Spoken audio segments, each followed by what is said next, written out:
The best podcast listening app in the world is here. It's called Podopolo. Visit podopolo.com. Download the app. Mention Mr. Action when you sign up for a free account and start listening right now. That's Podopolo.com.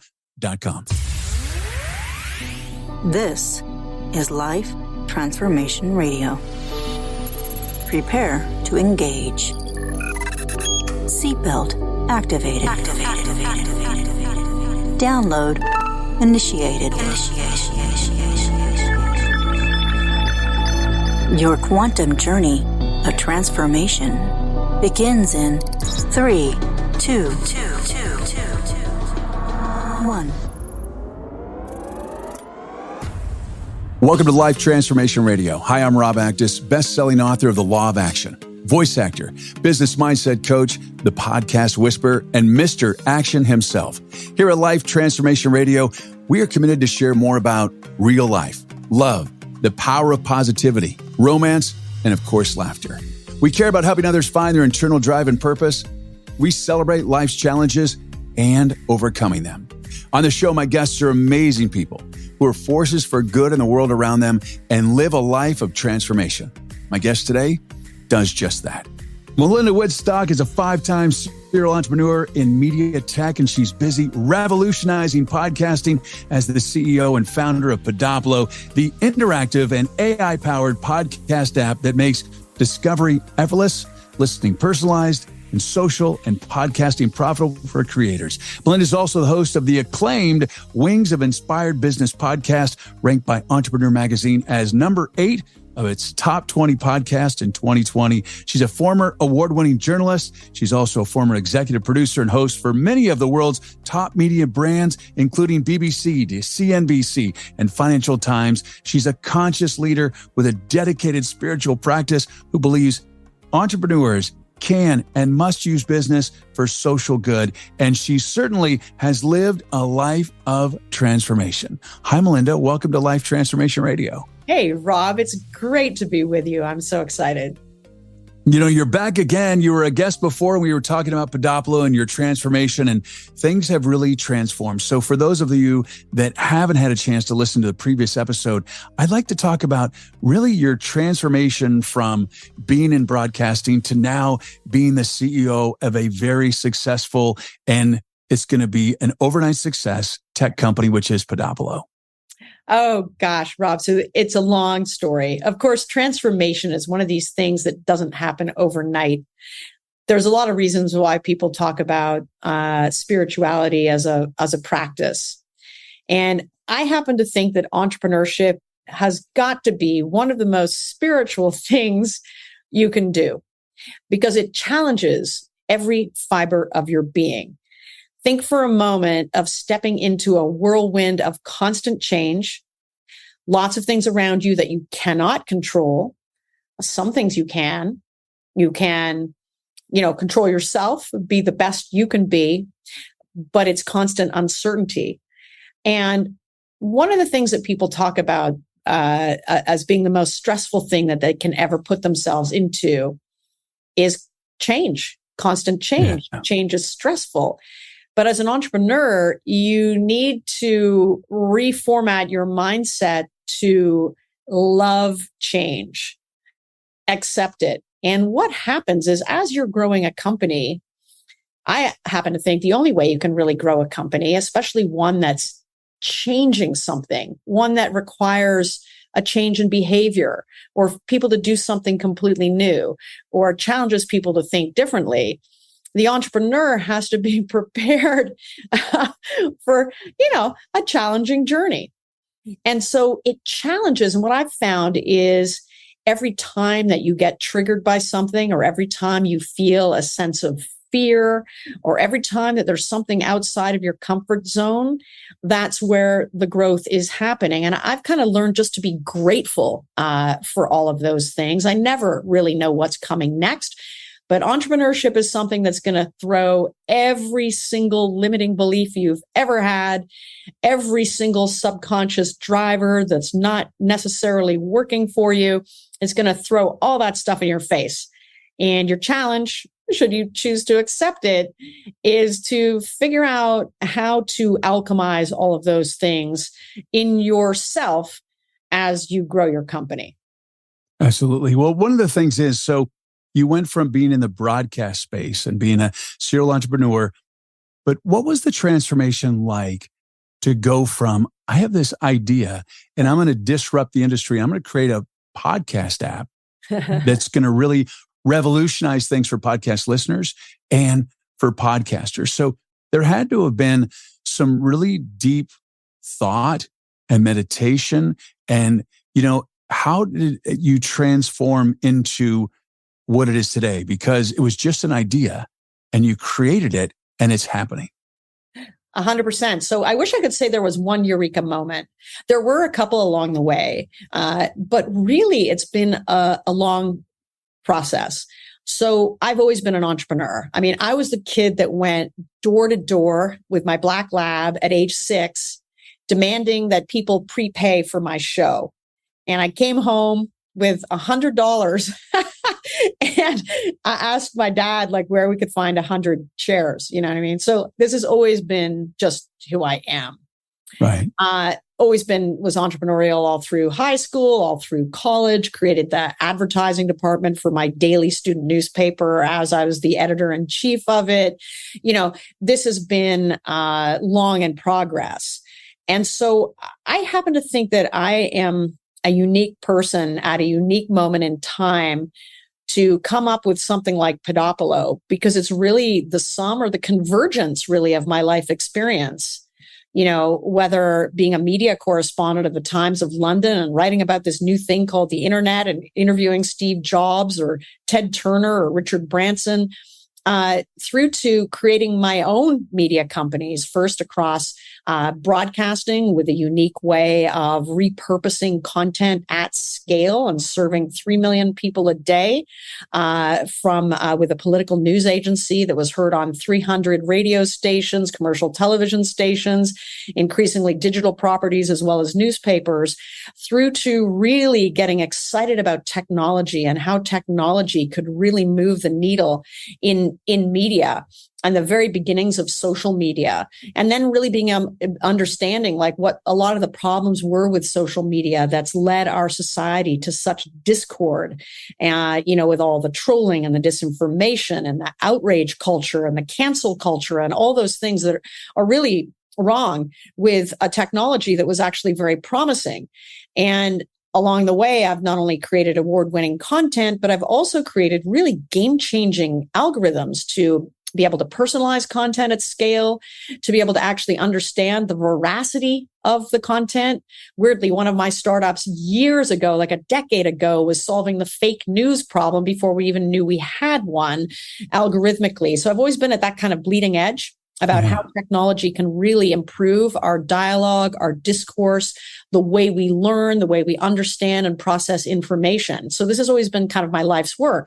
So somewhere along the line, I created a podcast. It was back in 2017. And I really wanted the podcast that I'd always wished that I had coming up as a female founder in a very male-dominated space, technology. And I looked around and there was really nothing for me. So I created it myself, a typical kind of entrepreneur. How hard could this be? And I launched my podcast. And I learned very quickly that there were a lot of structural problems that were preventing podcasters from making money from their podcast, let alone being discovered, growing their reach, growing their revenue. I mean, I just experienced it myself. And I was coming at it with all this marketing expertise, award-winning content expertise, technological expertise, and it was still really hard. And I thought, oh God, there's got to be a better way. At the same time, I noticed that podcasting was the fastest growing media of all time. I noticed that podcasting was that way because of its inherent intimacy, like its capacity for great storytelling, the ability to connect with people in a really authentic way that could elevate them.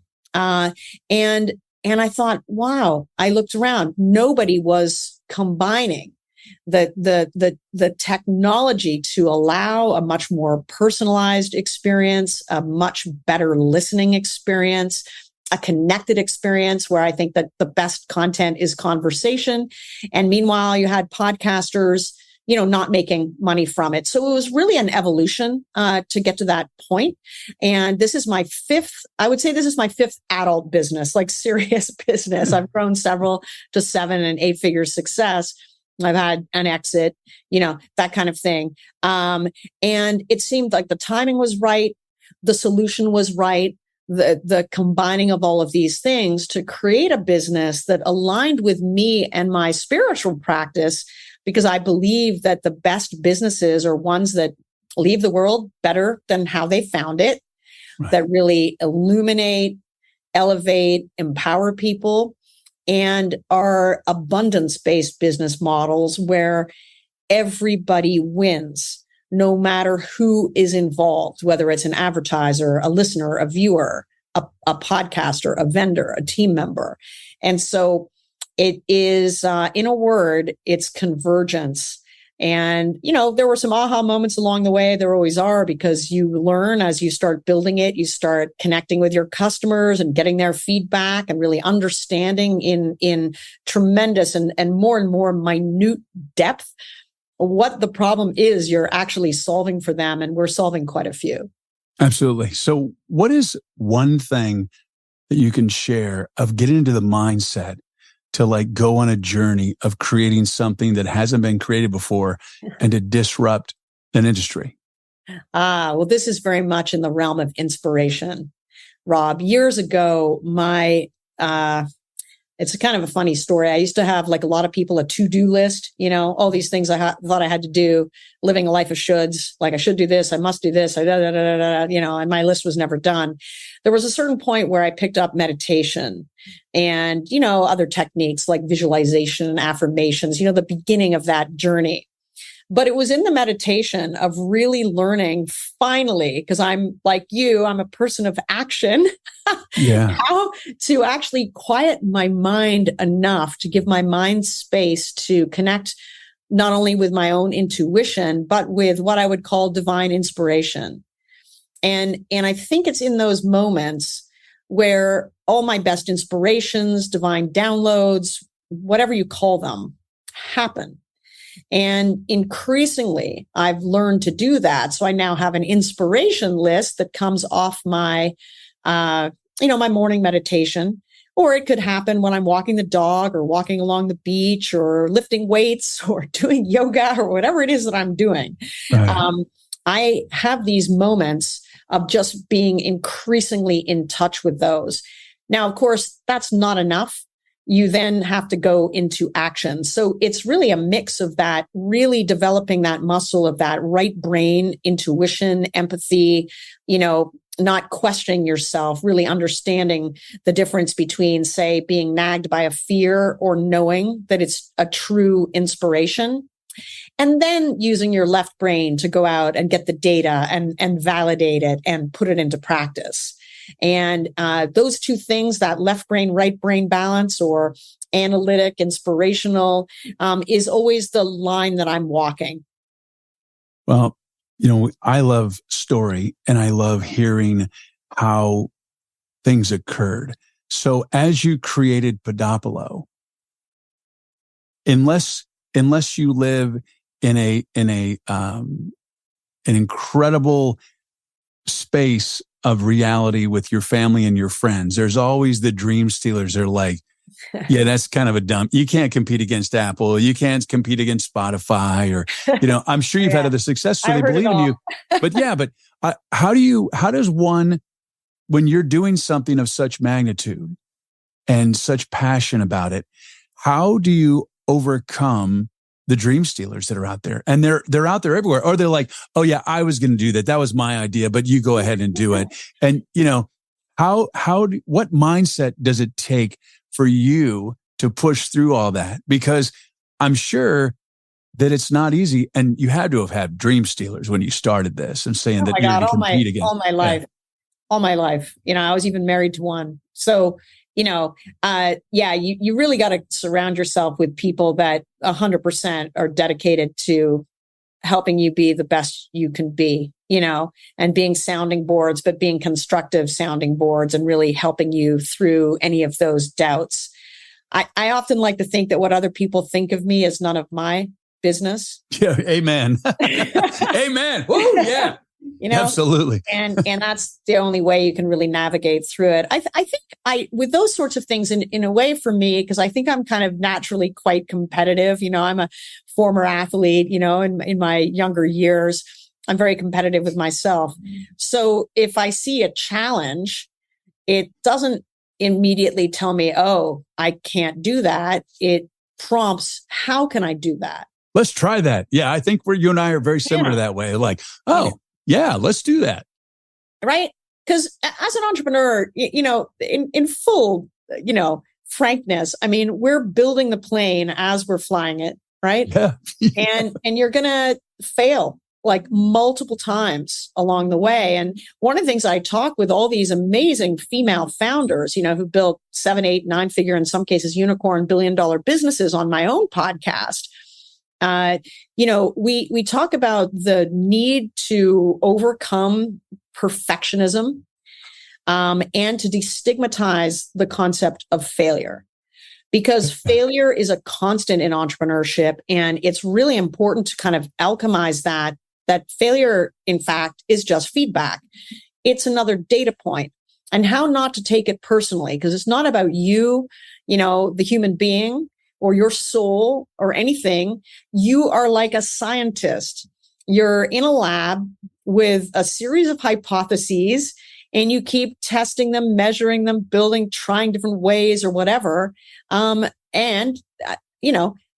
of the time, if you can persevere in that and actually be a really good listener and really being able to synthesize information and all the input that you're getting, and that you're in alignment with yourself and your own, I like to call it soul purpose, SOUL purpose in life, things come together. It's not easy. There are all kinds of times with Podopolo where I've been like, how on earth are we going to find the money for payroll this week, right? Just sort of heart-wrenching things like that, where you feel so much responsibility for your team. And somehow things kind of work out. So there's this kind of, maybe it's a completely irrational belief. So someone looking at this purely from their rational mind would think someone like me is like bonkers, like flat out crazy. But the best entrepreneurs, the people who really do amazing things that, as Steve Jobs used to say, dent the universe, are just a little bit crazy. Because there are so many other things that I could have done in my life that would have made me infinitely richer than I am now, certainly a more stable or higher standard of living. And on the other hand, this is my mission. This is just what I'm here to do. And I'm just in acceptance with that. So there's going to be ups and downs and bumps and things along the way. But I guess I love the learning in that. I'm endlessly curious. I you know what I mean? I just want to make a difference in people's lives and be in service to people. And that's what this is. I love that. Well, one of the things that I love to do as well is to make a difference in people's lives and to really amplify voices. And, I have my podcasts and my speaking and my other stuff that I do, my voiceovers, and I have actually shifted gears and come on as the Podopolo evangelist of podcasting and bringing on new podcasters into the app, because it's such an incredible program right now that it is giving podcasters that don't have a giant platform a voice. And they've been hidden and suppressed. And it's with such passion that I do that. And it's, I've been around with you guys for a long time and now coming on officially with you at Podopolo. And it's a wonderful thing. It's exciting to see how everything is evolving, but also how exciting these podcasters are getting about being part of Podopolo. And that it's a transformation for their lives, because a lot of them thought that no one's ever going to listen to their podcast. That's just pretty much what they thought. And now with the recommendation engine and the AI that's back behind it, it's going to push their content to people that they didn't even know they existed. They don't have to be the top 50 podcasts like the other platforms of Spotify or Apple have, where you do a search. It's going to be much more organic. And that's something that I really love, is the fact that Podopolo is giving podcasters a home, and it's giving them an opportunity to really amplify their message. Because that's the one thing that I love about podcasting, is that these messages need to be heard, and they may not have the millions of dollars of the giant companies behind them, but they're important, and they will transform the world in such a beautiful way. Mm-hmm. So true. I mean, I love what you said about it's really a home for podcasters. I believe that Podopolo ultimately is a very big tent community. And everything's been architected to serve, create a multiplier of value. And what I mean by that is, say that the very same algorithm that allows a listener or a viewer, because we're video enabled as well, to find the perfect podcast for them around what interests them and what inspires them, and be able to discover great podcasts without having to search. And it's spookily accurate, right? Because the algorithm is looking at what do you say you're interested in? What are you actually listening to? And what are your friends listening to?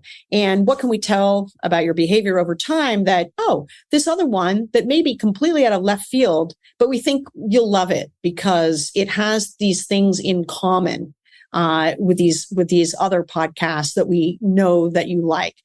So that effortless discovery, that's effortless matchmaking. You flip that around. And what that means for the podcaster is we're sending them audiences that we know are pre-qualified to listen to their podcast, that they're already interested. And we're understanding through the AI, the audience overlaps between different podcasts.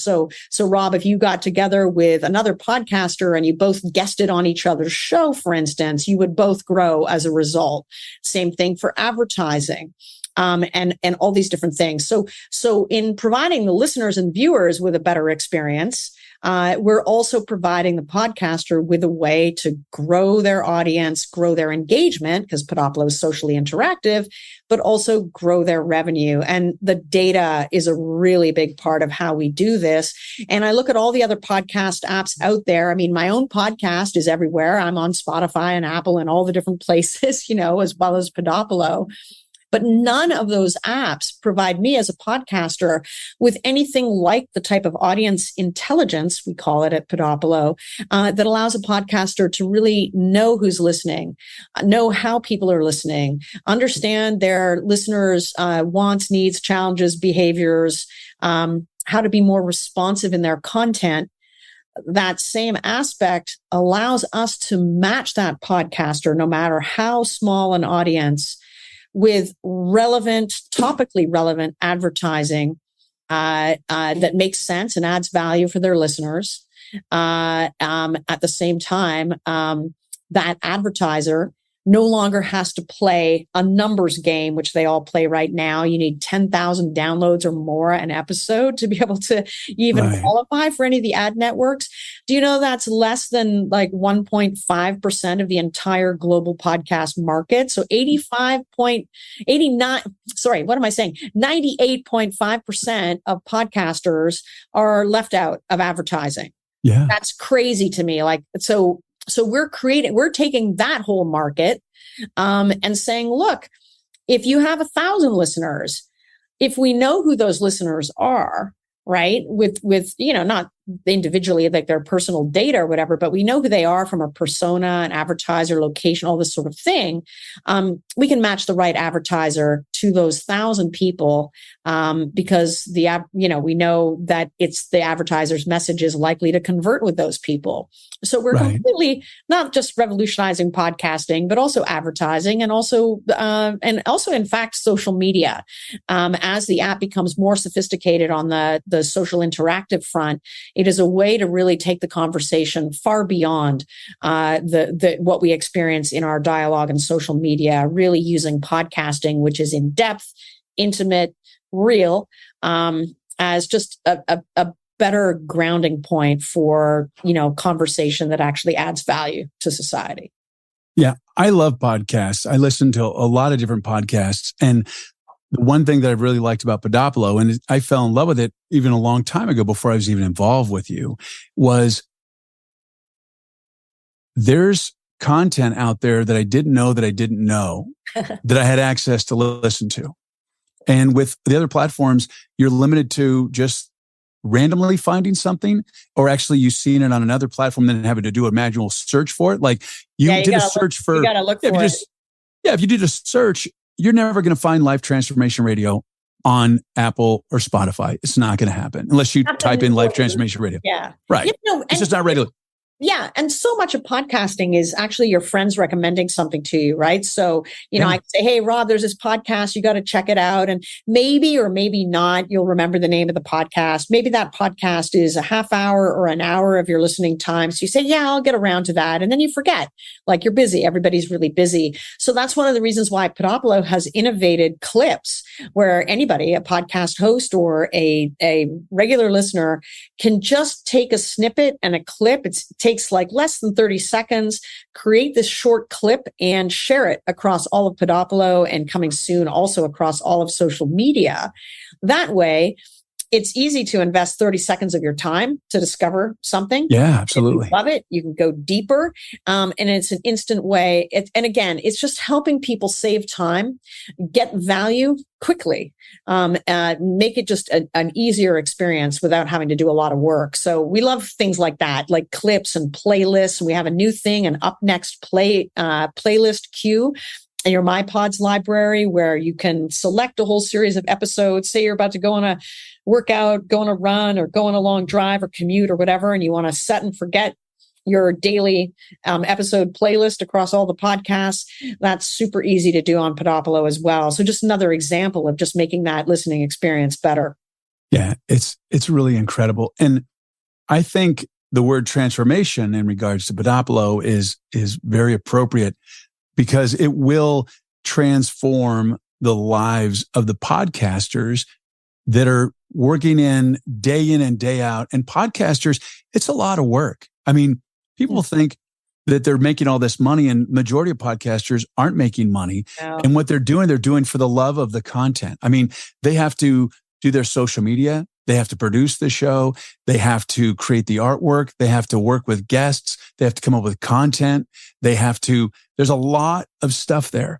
And I think the transformation that really warms my heart, it makes me feel the most excited, is that all this work for these podcasters is going to be rewarded because of the algorithm. I have a friend that has a relationship and sex podcast, and she's invisible on the other platforms, and she's getting traction on Podopolo. Shocking. But apparently a lot of people like relationships and sex on Podopolo. Well, but she was probably buried by all the other. Exactly. So Podopolo is a very personalized experience. Like if you look at anyone's, say if I looked at your home discover screen on on your version of Podopolo as opposed to mine or anybody else, it would be completely different because we all listen to different podcasts. Yeah. There are some though that overlap, and I discover a lot of podcasts and I say, oh my God, Rob's listening to that podcast. So I like Rob, so I'm going to check out that podcast. And that's another way that it just happens. And increasingly getting people together where that everyone's listening to the same podcast, you can really prompt really great conversation about that. And my vision for this is, I think podcasting has turned into, really an education medium as well. A lot of people listen to podcasts because they want to learn something. Well, what if you could meet other people who are trying to learn the same thing, or somebody else who's listening to a podcast that knows how to do something you don't? Maybe you want to hire them. Maybe you want to get hired by them. Maybe they're just a really great mentor for you or whatever. And you meet around a podcast. Talking about this, being able to take a learning and put it into action in your life, and to be able to carry on that conversation beyond the life of the podcast. And I think Podopolo really has that potential to be that in a really significant, scalable way. I think it's also a great place to cross-fertilize ideas because people react differently to what they hear, and to be able to elevate the conversation around that.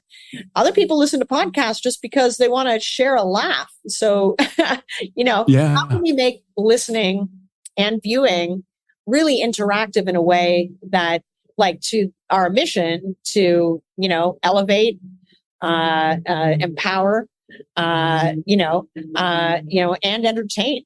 And I think all those things are not at cross purposes. Yeah. One of the fun features I like inside of Podopolo is you can look up the name of somebody and then you look up episodes in the search and it'll show all the podcasts that person's ever been on. Yeah, and that's it was cool. super We're fun. Turn that. Yeah, we're going to turn that into the ability to make a playlist. So, say for instance, you love Malcolm That's Gladwell, amazing. right? Yeah, so you love Malcolm Gladwell, and you can go into search, and you know you can search under the episodes in search rather than podcasts, and you immediately see every single episode. So if you went on there, Rob, you'd see all the podcasts you've been interviewed. I go on, I have my whole list of I'll search for myself and see myself on your show. But one of the things that's coming really soon is the ability to create a playlist. So if you like Malcolm Gladwell and you just want to knock yourself out and everything that he's ever been on, you can do that. So we're always innovating all the time. We've got so many really exciting new features, I love it. Yeah, I like the search because one of the things that I was sharing it all the time and get all my friends to download it. It's kind of fun. Is that, I'm like, do a search, and they looked up cookies. There are all these podcasts about cookies, and there was one, underwater basket weaving, whatever. But it's such a broad way because it limits us with the other platforms in that it's only they search by the name. You don't really get a search by the content. And the way that Podopolo has done it is really cool. And I think it's so powerful because you have an incredible podcast. People seem to like Life Transformation Radio, and we are not everything for everyone. So you have to have other podcasts, and there may be a conversation that we had on a podcast. Like, one of the things that I had a conversation the other day with a woman, and she does combo. It's ancient medicine. It's with the frog and you purge it's a spiritual purging. So a few people that are friends of mine that I've talked to, they've listened to it and they're like, wow, they went down this rabbit hole of trying to find other podcasts that talk about ancient medicine, whether it's DMT or ayahuasca. And it's just a way to really transform your consciousness for when since the Life Transformation Radio, but your consciousness, because you get exposed to the stuff you're supposed to get exposed for. So there's a bigger picture with Podopolo. I love the spiritual angle. I love the intensity of it and the intention of it, and to really transform the podcast listening experience. And on the other side, the podcaster experience, because as podcasters, we don't get treated really well unless we're a giant, Joe Rogan gets treated really well. Small podcasters, we just produce content, and a lot of us don't get the monetization. Everybody thinks they're making all this money. And with Podopolo, which I think is so great, and that's why it's a thrill for me to introduce podcasters to it, is that it's a way for them to generate revenue. Mm-hmm. And it's with the algorithm, it actually increases their listenership so they can make more revenue. So it's the rise the tides, so all the ships rise, as opposed to my ship's going to rise, yours is not. Effect. Yeah, it is I think I called my podcast Wings of Inspired Business, because it was really around this whole idea of we all do better when we fly together, right? So lift as we climb. And I think that sensibility informs everything at Podopolo as well, is when we're really in it together and we're really helping each other. I mean, all the data bears out that when podcasters are cross-promoting one another, both podcasters do better. And that's where our data comes in, and really understanding those overlap audiences. Where is that effort going to be most effective? And I think your point too about people really wanting to dive deeper, like they hear one snippet on your podcast in, say, 30 minutes, 40 minutes or whatever, and that one snippet or clip on Podopolo allows them, if they're interested and they listen to that clip and they want to know more about that, the recommendation engine is going to make it effortless for them to find all the other things that are to do with that as well. And that's only going to get more and more sophisticated. I mean, the more people using it, the more sophisticated it gets. And we've been talking a lot about data. I just want to make sure that people understand too, that on Podopolo, we've managed to do that in such a way that absolutely sacrosanct protects people's privacy. We do not sell data. We don't harvest data. We don't share it with anybody. Everything's anonymized, and we really focus on protecting it to the point where if you have a podcast on a social app that you want to listen to, you can even listen incognito and it won't show up to your friends that you're listening to something. Like we have things like that in the app, a lot of really sophisticated features. And so when we're looking at the data from an advertiser perspective or to help podcasters really understand who their audiences are, it's all grouped into personas and avatars and composites so that everybody's data is 100% protected. And moreover, unlike Facebook, we don't have to follow everybody all across the internet to be able to do this. We really have elevated this in a way of how can we be social? How can we be personalized while still protecting people's privacy? Yeah, I love that. And I think that there's a consciousness behind Podopolo that when people interact with Podopolo, they will feel it because it's a scrappy bunch. Yeah, we are. We're scrappy. Yeah, we're scrappy. But I think there's a consciousness of really that Podopolo is a lot bigger than all of us. And that it really is going to transform and disrupt the industry of how people listen to podcasts and how they interact. You know, one of the cool things is you have the ability, and you can do this. You can send messages to me on the Podopolo app. You can send messages to Melinda, and you can say you like the episode. I also have the ability to do a live chat at different times. It's a lot of interactivity, and that's one of the things I love about Podopolo. And then in podcasting, there's not a lot of two-way communication. There's just one way. And I will say that people are very persistent and they will find a way to contact me, which I think is really fun. But with Podopolo, it makes it really, really easy, and it creates communities around topics. And it's funny because there are topics of podcasts that I've discovered in Podopolo that I didn't even know there was a podcast about. And I think that's fascinating because there's so much content out there and there's so many people working so hard and giving their heart and their soul and just everything they have to create this content for you. And you'll be able to find it in Podopolo. And I think that's a beautiful thing because, you know, speaking of like ayahuasca, if you're hearing about ayahuasca right now, it's interesting because that may trigger something in you because things come across your path at the right time.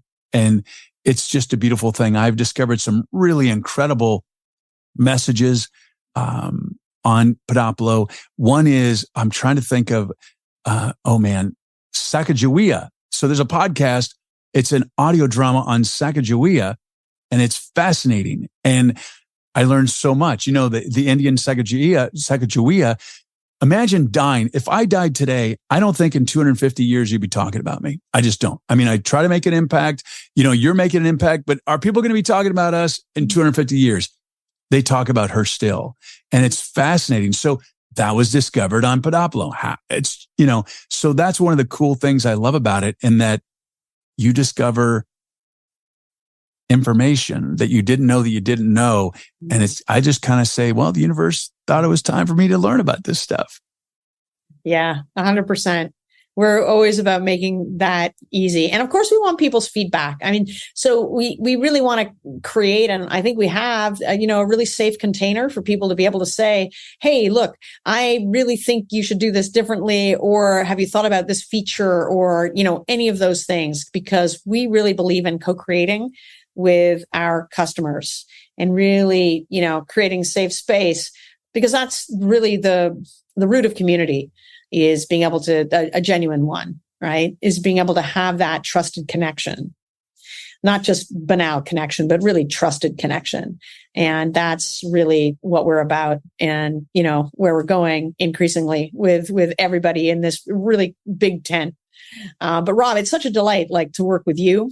It's amazing. I've known you for a while, and to have you come on board on the company and be our podcast evangelist is amazing, because you know just in your heart exactly what it takes for podcasters to succeed, and having your insights and the insights of all the podcasters, feed through to our engineering team and our product team, and as we grow out other parts of the business, is just invaluable. And did I mention, Podopolo's hiring? There you go. We need a lot of people, So stay in touch with us. Keep checking our website. We got a whole marketing team and sales team and more engineers to hire and all kinds of things. So really looking for people who want to, really who love this journey. I mean, yeah, it's a journey of innovation but also a lot of fun and creativity and inspiration. So and really cool people. I will have to say, really cool people. The one question I want to ask you, and I like to ask this, is it's 2022. Mm-hmm. October 2023 is right around the corner, which is crazy. So look in your crystal ball and 5 years from now, what if you're on Life Transformation Radio and I'm saying, hey, so I haven't talked to you in 5 years, Belinda. What's going on? So where are things with you in 5 years? Oh, gosh. Well, I know with Podopolo, it'll be a multi-billion-dollar company. Of that, I have no doubt. I think we're going to seize market and very, very quickly. As for me, I'm always a mission-driven entrepreneur. So I am just going to be doing good. I have all kinds of intentions beyond Podopolo. I know how hard it's been for me as a female founder to raise venture capital. A number that hasn't changed in 2 decades, only getting 2% of the venture money. And these are for businesses that happen to be run by females that have the potential to be truly scalable billion-dollar companies. So that number hasn't moved. And I set an intention that I would be part of the solution to that by investing at least $10 million in female-founded companies. So 5 years from now, hopefully some of that money I've done well enough through Podopolo to plow that back into reinvesting in other women to make their journey maybe a little easier than mine in that respect. So that would be one thing. And I know that let's see, 5 years from now, it's such a great question. I think I'll just be in immense gratitude because I'll be, as I am already, I'm already in gratitude for things that haven't even transpired yet, but I know they are, of all the lives that we've empowered, all the people that we have helped in whatever way, all the podcasters who are making money from their podcast where they weren't before, or at least, doing better, all the transformation that has happened as a result of that, all the ways that lives have been improved. And Podopolo also has a social impact mission. So, it's a carbon neutral company. It will have Podopolo itself as an entity, as well as me personally, will have contributed in a pretty epic way, I think, towards a lot of the world's most pressing challenges, be they climate change or education or inequality or poverty. So I think there's a lot possible. I know that I will be very, very happy to have achieved my mission. That's awesome. Belinda, thank you so much for taking time out of your incredibly busy schedule. Seriously, I know because I can see your calendar, for being here today on Life Transformation Radio. Oh, it was so much fun, Rob. Thank you so much. And if you want to listen and engage with Life Transformation Radio with me, Rob Actis, hey, we can do it right on Podopolo. Download the app. It's podopolo.com. Tell them Mr. Action sent you. It's podopolo.com. And thank you so much for your support and taking the time out of your busy and precious day to listen to Life Transformation Radio. I so appreciate it. Thank you for allowing me, along with my very special guest, to touch your heart, move your soul, and inspire you to live a life of transformation. I'm Rob Actis. Until next time. This is Life Transformation Radio. Download complete.